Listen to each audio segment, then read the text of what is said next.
আপনি কন্যা রাশির লোক হন, পুরুষ হন মহিলা হন, আপনার বাড়ির কোনো, আপনি মহিলা হন, আপনি পুরুষকে, আপনি পুরুষ হন কোনো মহিলাকে অবশ্যই যে কিছু সাধ্যমতো কিছু জিনিস কিনে দিন বা কোনো মিষ্টদ্রব্য দিন আপনার সাধ্যমতো। আপনার মা হতে পারে, আপনার যাকে হোক, আপনার আপনার ওয়াইফ হতে পারে, আপনার হাজবেন্ড হতে, আপনার বাবা হতে পারে, যাকে খুশি, আপনার সন্তান, আপনার যাকে খুশি দান করুন।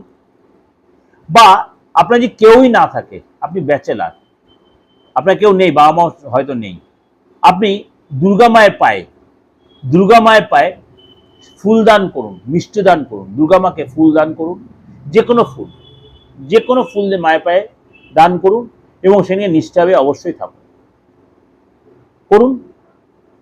কন্যা রাশির লোকেরা। তুলা রাশির লোকেরা, আপনার বাড়ির কোনো মহিলাকে, আপনি পুরুষ হন মহিলা, আপনি যাই হন, আপনার বাড়ির কোনো মহিলাকে আপনি সাজাগোজার জিনিস দান করুন, সাথে কোনো মিষ্ট দ্রব্য দান করুন, যা আপনার সাধ্যগুলোর বস্ত্র দান করুন, অর্থ হাতে ধরে দেবেন না, এগুলো দান করুন। বৃশ্চিক রাশির লোকেরা জল দান করুন, খুব ভালো হবে। ধনুরাশির লোকেরা কোনো মায়ের মন্দিরে গিয়ে হলুদ মিষ্টি, কেশর আতর, যে কোনো আতর, যদি গোলাপ ফুলের আতর পান, বেল ফুলের আতর, জুঁই ফুলের আতর দান করুন।